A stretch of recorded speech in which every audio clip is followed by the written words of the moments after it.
Did we plan this? The double, the I double was, shirt. I was going to say to you, I bet you it turns out the same shirt. I was thinking that when I was walking home. I was like, I had a couple of colours to choose, and I thought, fuck, I'm sure I saw him in the dark one the other day. Probably going on the fucking light one. You got to remember, mate, that I've got multiple of the same one. So yeah, it's pretty much like, to be honest, Tez, it's like I don't wear anything else really, and particularly while it's so COVIDy, we don't really have Yeah, that much time to leave home and everything. So yeah. Hey, nah, put them on, mate. You got to promote. I say you what's got to the promote, mate. I was going to say, what's the scoop like back at home? Tell me what weather should I be preparing for, mate? Hot, man. Yeah, fuck. So it's been some. I mean, today's raining, to be honest, but fuck, there's been some hot weather during the week. Really? Yeah, terribly hot. Yeah, yeah, like 35 and stuff like that. You know what I mean? So Oh, yuck! I think I'm in yeah, a yeah. I think I'm in a non-air conditioned house in Bondi for the first for the first day. So first You'd be week, down the beach, mate. You'd be sweet down the beach. dude. When you've been to a Vancouver beach, right? You just can't wait to get back to an Australian beach. To be Yeah, honest, I know what you mean. Yeah, yeah. I remember Claudia, my missus, first when she's like trying to sell me Vancouver, and she comes down and she goes, "Oh, babe, like, wait till you see our beaches. It's like fucking the estuary at like Woy Bay." Yeah, yeah, yeah, so, yeah, yeah. so I'm Yeah, not yeah. exactly. That's the beach. Beautiful. Anyway, nonetheless, and I told Roger that I was going to check this, boy. So all of the legends that are watching live. What about this from Roger? So I told him that I'm staying in Bondi for the first week when we get back, and he goes, "Oh, mate, that's the druggy capital of Australia. Fuck that." Oh, Rog, what a ledge. Right, he's all over it. He's all over it, mate. He knows. He knows. Don't you worry. Rog knows, mate. Rog knows. All right. So let me say hi to some kings who are coming in to watch this one live. Who we got here? Bobby Gordon, how are you, mate? Good to see you in here, Bobby. I love the fact that you're super involved, Bob. It's so nice to see, brother. So Nicky Duggan, the king, how are you, mate? Nico, how are you, dude? It's all our mastermind boys supporting. So Benny Milby, how are you, legend? It's going to be nice to catch up with you, Benny. I reckon it's been probably a decade since we've seen each other in person.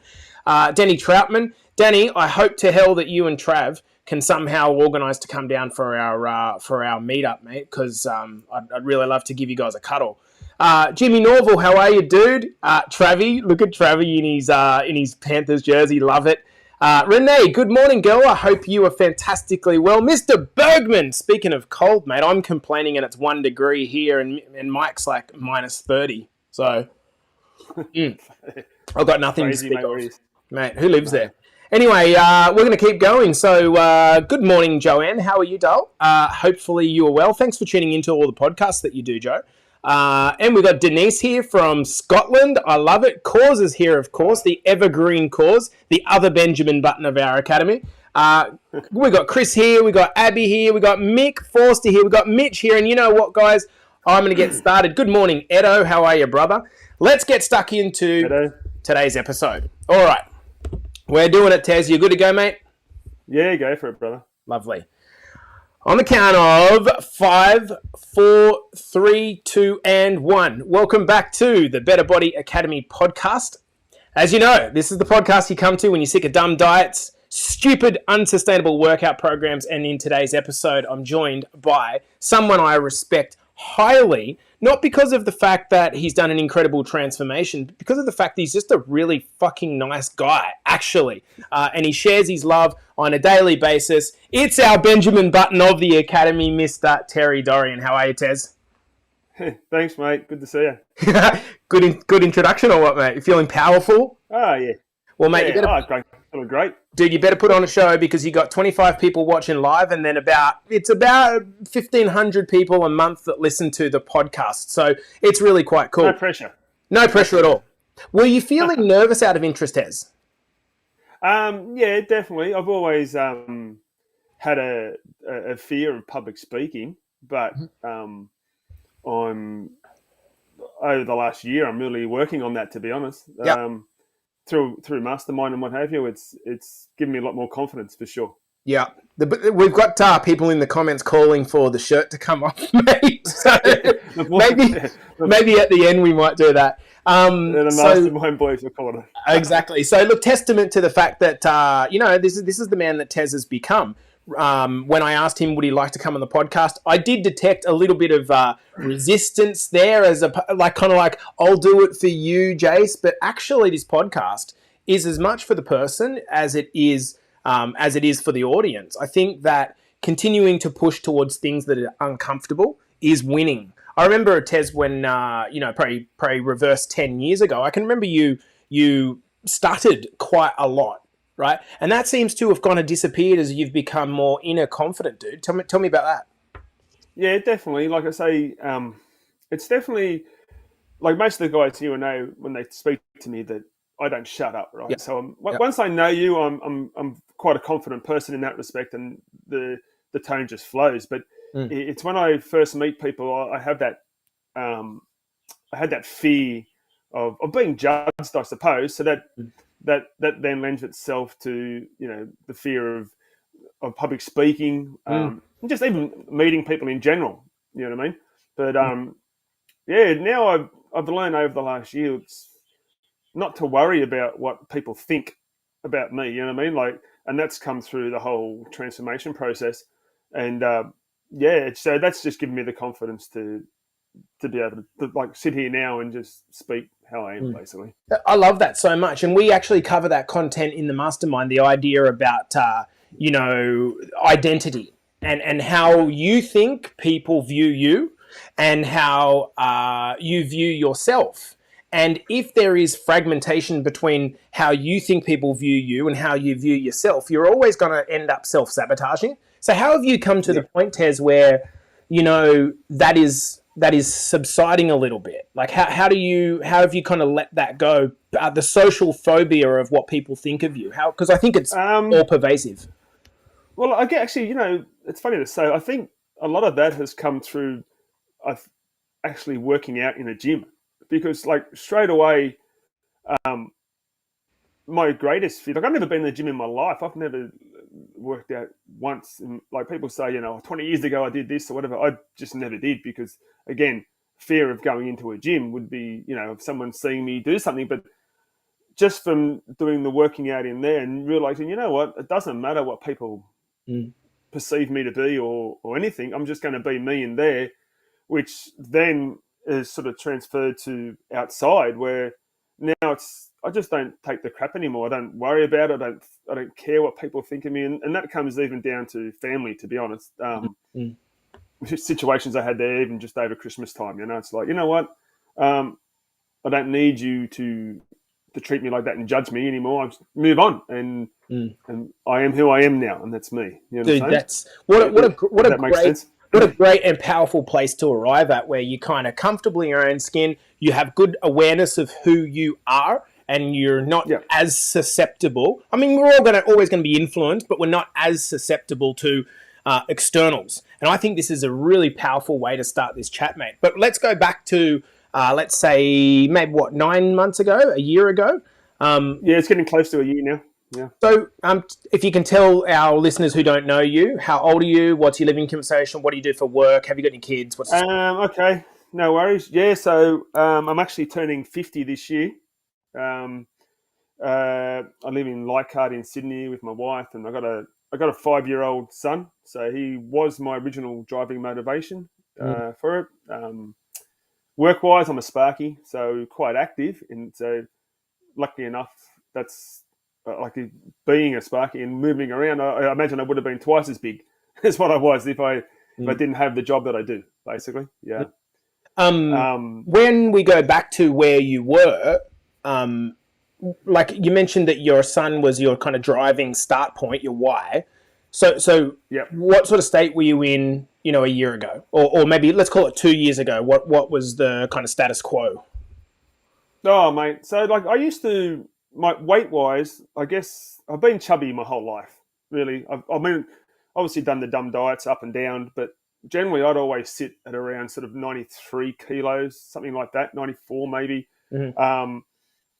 At my heaviest, I've been over 100. I remember coming back from holidays one year, get on the scales, I was like 103, 104 kilos, something crazy like that. But when I started BBA, I was 96.6 kilo yeah. I'm looking at it when I now. started Actually, there. you were basically 96.6 kilo, and about 115 centimeters around the waist. 115 Correct. centimeters around the waist. Yeah. Yeah. And for the audience's kind of understanding, 115 centimeters is about 20 centimeters above what we'd consider the safe level for a man to be as a waist circumference. So the Australian kind of recommendations are, 94 centimeters is the point of which ill health starts to kind of present above that. There's a correlation there, 94 centimeters. So Tez was about 20 centimeters above that. And right now, you're basically bang on 94 centimeters, right?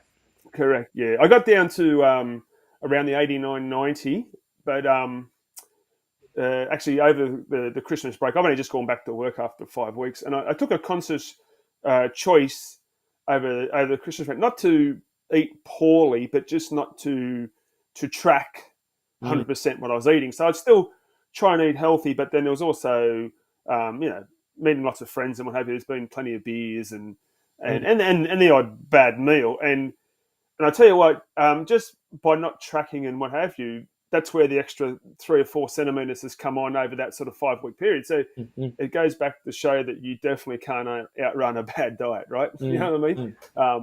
Just by not tracking is the key. Mate, stead like a true pro. And I think the two things that the two lessons there actually, Tez, are one, you can't outrun a bad diet, and tracking's always going to be the anchor back to, getting back in balance. But equally what it shows is that, your progress since then, if you understand the tools and you understand what works, you can always have some indulgence and be able to rein it back in again, right?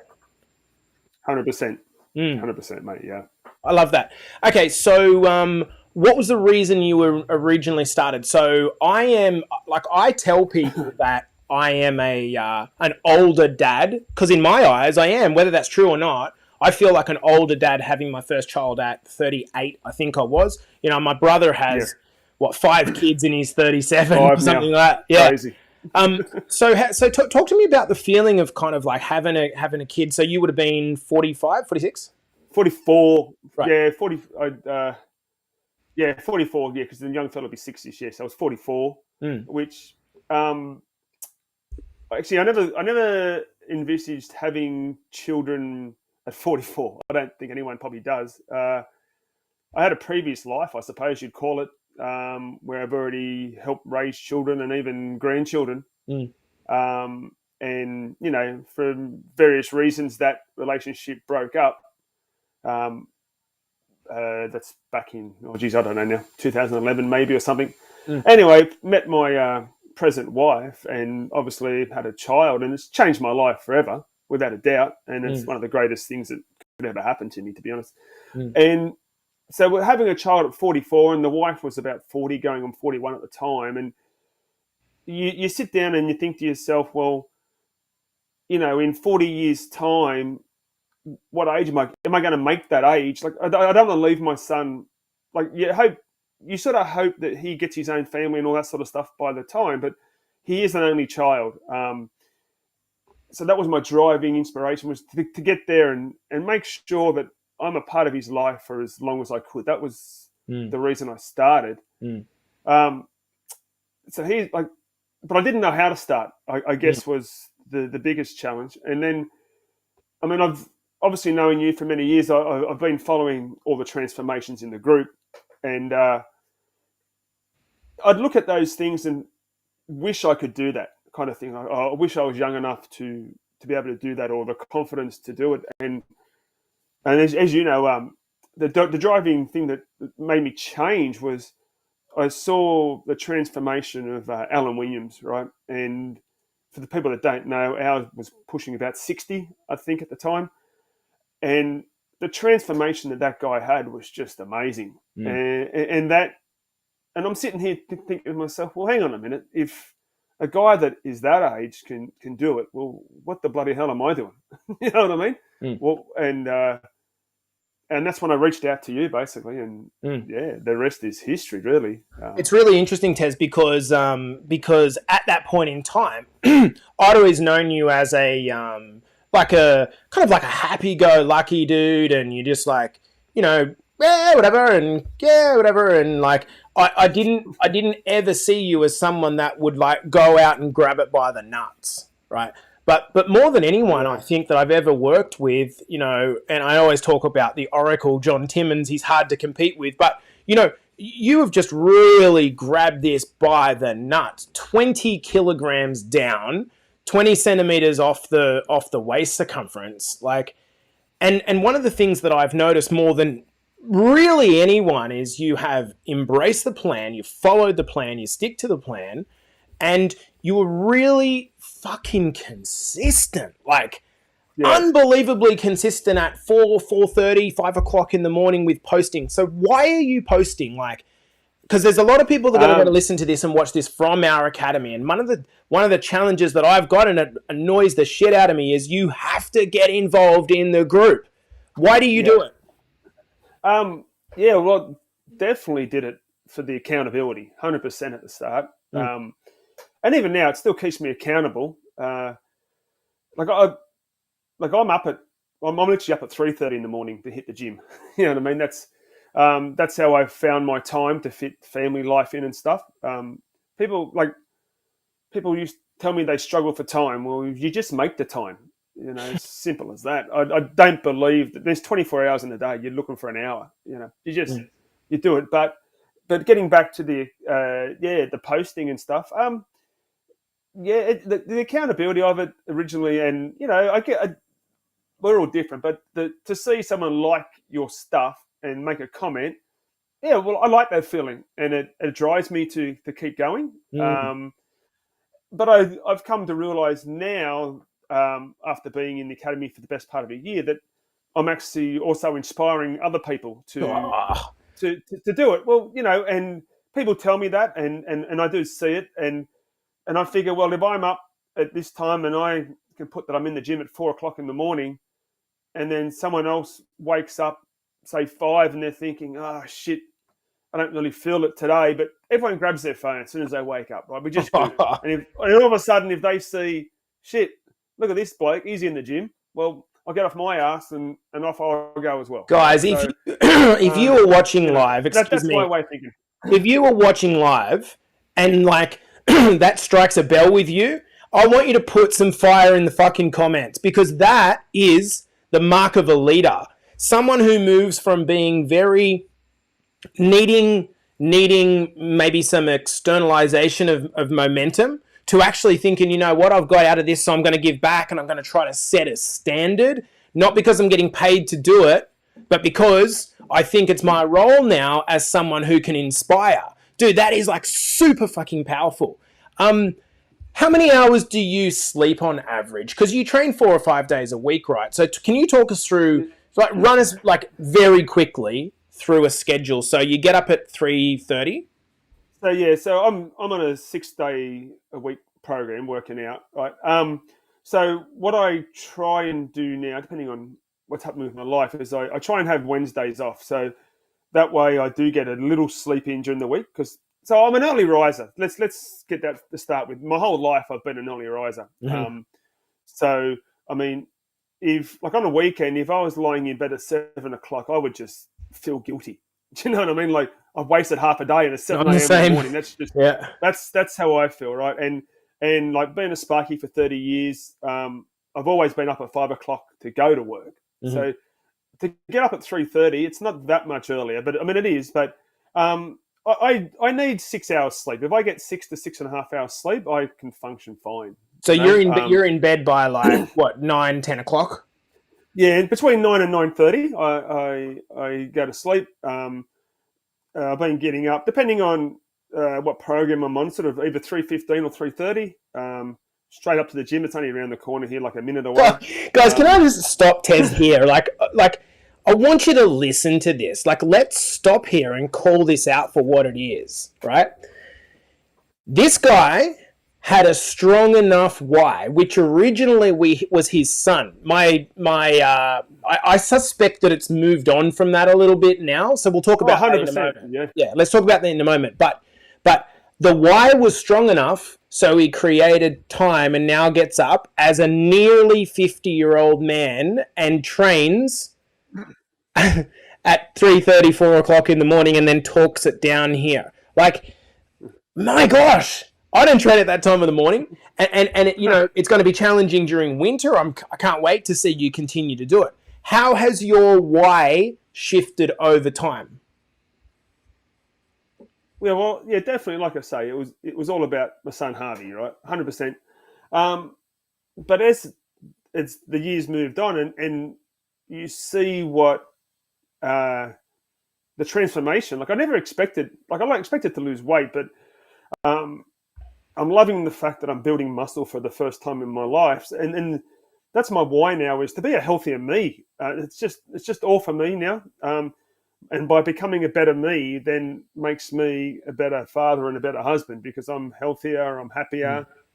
Um, yeah, I mean, actually, the other day, my son, I was doing the check-in pics, and I showed my son, and I actually had my original photo up when I was 96 kilos, and I said to him, "Which daddy do you like, the old daddy or the new daddy?" Right? And he goes, "Oh, the old daddy looks fat and sad, and the new daddy looks strong and happy." And I just thought, wow, that's come from a kid, and I thought, well, I'm on the right path here. So, but yeah, so I'm doing it for myself, but it transfers still for the family and everything. But number one, it's about me. Dude, Let's be honest. okay, so guys, just for the record, I did not give Terry a list of questions here. This is straight from the horse's mouth. I do want to pick up on a point that you've raised here, Tez, because I think this is really important. At the start,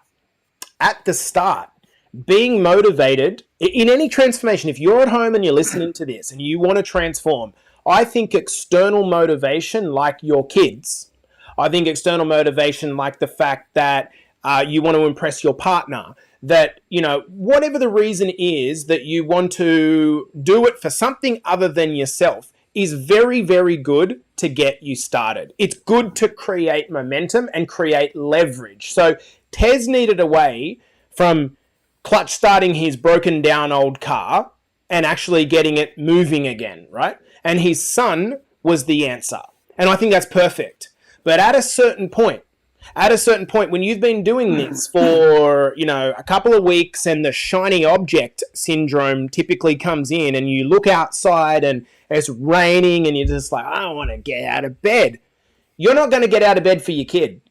The why will not be strong enough. The only thing that you will get out of bed for is yourself. Not because you're a bad person, because it's the only leverage that you have. So at a certain point, it needs to be less about the external and more about the internal. And when people talk about, loving the process, loving the journey, that's what they're talking about. It's internalized, not externalized. Does this make sense? Are you on board with that idea, Tez? Would you still be kind of 100%. pumping gym sessions if it was just for your kid? I doubt it. You see yourself changing in the mirror and you're like, oh mate, I've never, like I say, this is the healthiest I've ever been in my life, mate. And I'm planning on being fabulous in 50, as they say. Dude, I love that. And Jim put here, which is a great comment. The applause will stop. It's really funny. At the start, people are cheering for you because you're kind of like the underdog, right? You're kind of like, I'm not saying you specific on time. When you get started, people are like, wow, man, like you're inspiring me. And at a certain point, the dark side of success, which is what Jimmy is saying here, the dark side of success is that the fans will stop cheering. And actually, some of those fans that were cheering you at the start actually become your detractors and start to say horse shit like, oh man, you're losing a little bit too much weight here. Or did you get any of that?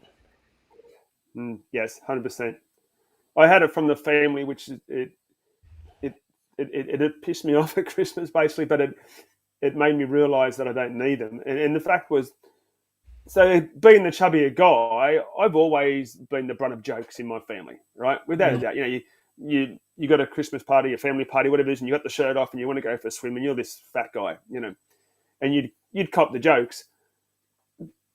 But then you do this transformation, and not one person can acknowledge it. Do you know what I mean? So obviously the jokes stop, but there's not one person saying, "Oh shit, you did a great job over the last year," or anything like that. And then all of a sudden you get this negative comment from someone, like you say, "Oh, you look anorexic," or something stupid like that, And for that period, it annoyed me, but I just went, you know what? I'm just going to remove myself from this situation and leave you behind. That's what I did basically, and no arguments, just left the room pretty much, and because that's not who I am, right? Man, this is fire. This is absolutely true, and you're not doing it for anyone else. And the reality is, it's how you feel. And Nikki coming out with the gold here. That's the insecurities playing out. Got to realize that. And haters are going to hate, as Joe said. I agree. So a couple of kind of more pointed questions. Actually, just before I say this, Chris, I was just trying to remember something. So 200 blokes telling you how good you look now, right? And so this is the reason why our program has a community attached to it. And so many people say, "Oh, like I'm not about a Facebook group." It's not a fucking Facebook group that's the thing. It is that unless you've got a really strong circle of friends, which, by 50, the reality is most of the people that they drop away, right? So unless you've got this really crazy, great support network, there is generally no place, particularly for Australians who have the tall poppy kind of syndrome, or as Luke called it, crabs in a bucket. One crab tries to escape and everyone tries to pull it back down. Unless you have that sort of a friendship group, there is nowhere for you to be just proud of your shit. Yeah. Whether you're excelling in your career, whether you are dominating your health, whether you, some of the things that I think should really be talked about more, and not in an egotistical way, but my relationship with my partner, and I'm speaking now, it's fucking awesome. We still argue, for sure we still argue, but I love that girl so much. And when I hear, when I hear people, guys particularly, meeting up with their friends at the gym and slating their wife, it fucking grinds my gears no end. And disrespectful motherfuckers. Sorry about the language, guys. I get super big about this. 100%. Being proud of what you're having and having an outlet to share that, I think is beautiful. That's why we've got a community. Mate, this community that we've created here, well, I say because we're all part of it. And, exactly. Mate, I just love it. I love the fact that you're chatting on Facebook and we've got a messenger group with our mindset and we still chat every day.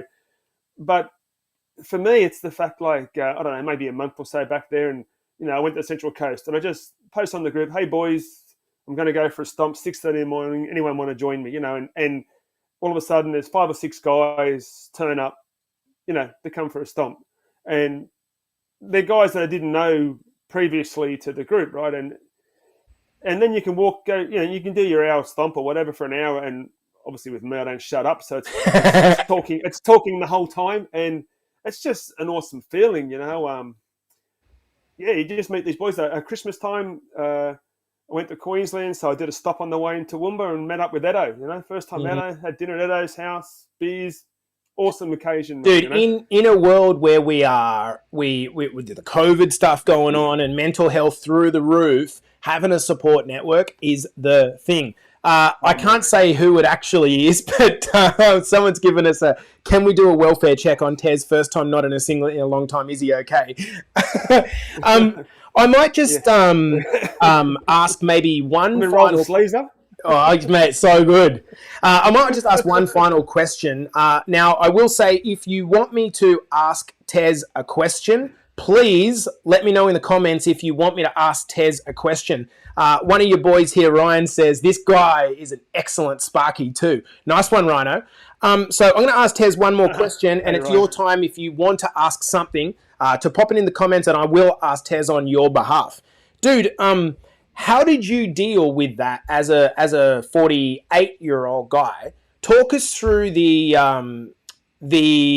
intimidation. We call it gym intimidation, but how did you get through that at the start? Because like you said, a lot of guys have actually trained when they were 20 or 25 and just missed the last decade, but you've never trained. So what did you do? Like, talk me through when you signed up and you ripped the scab off and you were overwhelmed, and I said to you, how do you want to train? And how did you get to the conclusion of like signing up, and what did you do to push yourself through? Well, like, I mean, as soon as I joined BBA, obviously I knew that you had it was a gym program, right? So, mate, I literally went the very next day and joined up a gym, and just walking in there to meet the manager to sign up was so intimidating. But I just did it. And then to do the first workout, like I walked in and like, okay, what am I doing here? I had no idea what kind of weight to lift or anything like that. And I can remember just asking a guy next to me, I said, mate, can you tell me how much this bar weighs? I had no idea how heavy just the bar was, and you think in your mind, I can lift this or whatever. And then you try, well, shit, hang on, I can't lift this. You know what I mean? And so I just started small, and that's where the consistency for me, and it was, and it still is, the biggest thing. You know what I mean? I'm not the biggest lifter of any weight. I'm slowly increasing over time, but the intimidation factor, I just had to try and embrace it. Put the headphones in, block out. And I remember you saying at the start, leave the ego at the door. Yes. And that's just what I did, right? I walked in and I just made sure there was no eye contact going on with anybody, and just just look at my phone, walk to the equipment that I'm supposed to be using, and just sort of try to zone out. And now the gym is my happy place. I think I mentioned that last weekend when we had a chat that I find it like a kind of meditation in a sense, because I put my headphones in and I listen to music, and I reckon 90% of the time I have no idea what's playing in my ears. It's just there to deaden out the noise around me, even though it's blaring in my ears. I pretty much got it at full throttle. I'm just in a zone, and it's hard to describe. But, no, I totally. But that's just my happy place now. Dude, I love it. I think from day one, you asked me, did I want to do a home workout plan? I said no, gym for sure. And then you went 3 or 4, and I committed to 4 days from day one. But I couldn't stop at 4 days, so I was going 5 or 6 days a week, even from day one. I just repeat 2 days of my program, just because I wanted it so badly. But is what it was, is what I do the workout, jump on the treadmill for 15 minutes at the end of it just to get a quick bit of cardio in. And, I just wanted it so bad. And then once you do your, like, people, once again, you're talking about the check-ins and stuff like that. The check-in photos are just the bomb, mate, because you can get on and see the weight. Yes, I'm losing weight, but like for myself, I had no idea when obviously I knew I was fat, but you didn't realize how fat. And then, like, I had no idea there was a crease in the back. You know what I mean? A roll of fat on my back that I had no idea was there. And then all of a sudden, after the first couple of weeks, you can starting to see that disappear. And that was just like, wow, something's happening here, And that was a big driver. The check-in, mate. The check-in is key. I know some of the boys watching, and one of the close ones I know on here, he's losing weight, but he's not checking in, and tells me he doesn't have the time. Well, make the time to check in, mate. It's not hard, and you get the applause for it, which is great. And I mean, obviously he's following the plan. He's just not checking in, right? I love that so much. Check-in's the key. Let's go to Rhino's question. How did you get over the honeymoon stage and kind of stick it out? Like, I guess I was lucky in the sense that I didn't really have a plateau. So I just kept seeing results every week. Now, whether that's because I was going hard in the sense of working the 5 or 6 days a week, and cardio at the end of it, no plateau. And I guess that also comes from my job, for the fact I'm on my feet basically 8 hours a day. And we're talking about doing the 10,000 steps. I had a look just this morning, actually. This week, I've easily averaged between 15 to 16,000 steps a day. And that's just purely work and walking around, doing some things in the afternoon, going to the shops or whatever. That's no stomps or anything like that, So I think that's all helped me. Not the steps, I think, like I say, are key. It's part of the trifecta we're looking for, right? But I'm lucky enough that, being a tradie, you're moving around all day, and so no plateau. So I don't. The honeymoon period, I don't think really ever ended for me. I really don't think. It's just been a great journey the whole time. What I would say, Rhino, is to answer that question, at least from my perspective, is that you got to just be, if the honeymoon period does kick in a little bit, that's okay. You just need to be able to stay in momentum, even if it's not to the same speed, right? Because you're just never going to be able to keep it up at 100 miles an hour forever for the rest of your life. You're going to have the natural cycles of ups and downs, and being okay with those and doing the minimal, putting a 1 in the box instead of a 0, I think is a really good idea. So, I was going to say, I found that when you're talking along those lines, I guess I found that you might still go to the gym the 6 days a week or the 5, depending on what you're doing, or 4. Just the intensity mightn't be there when you're in the gym. So you might feel that a bit lethargic that day. So the intensity of your workout is not there. I suppose that, but as long as you're consistent, you're still there, you're still doing the movements. That's what I found. Agreed. Corey said it there in the comments. Sometimes you just need to grind it out. We're going to do one final question, and that is this one here. And I got a sense that this is being asked by Luke because he's had an incredible transformation as well and has probably maybe struggled with this. Awesome. Yeah. Do you ever look in the mirror and have trouble actually accepting how much you've changed? I still find it unbelievable to, I used to say, I don't know, probably 6 months ago after I lost the weight, for me, it was like my head on somebody else's body. You know what I mean? I just didn't recognize myself. Now I'm used to it, obviously, because I've had the year to basically accept who I am. But the big change, it was, I honestly didn't recognize myself. I just, the body was just not my body. It's somebody else's body, it's some healthy guy's body. Dude, it wasn't me. We're going to bring towards winding this up. And I think the one thing that I want to say again is I love working with guys between 40 and 60. And the reason is that, and I was told by, was it Jim? I can't remember if it was Jim or someone else. You reach a point where, you in your 20s and 30s, maybe you got a little bit of ego and you're not willing to kind of listen to the coach. But by the time you're 40, 50, 60, you're just fucking sick of it. You're just like, man, this isn't working, me trying to be a hero and reinvent the wheel. So I'll just do what my coach said. And you look at guys like, yourself, Alan, Burjo, Roger, these guys, Jimmy, that have embraced the plan, follow the plan, and it happens. And it's almost like the hardest part about coaching is actually just getting people to follow gently what they're paying you to tell them. And so to you younger lads and ladies, move your ego. Just reduce the intensity and the pressure that you put on yourself and try to embrace the simple plan that we give you in Better Body Academy. And you too will be here telling a story like Tez, which is quite unbelievable. And on that note, guys, I'm going to bring this one to a close. Tez, I want to say some words about you specifically, mate.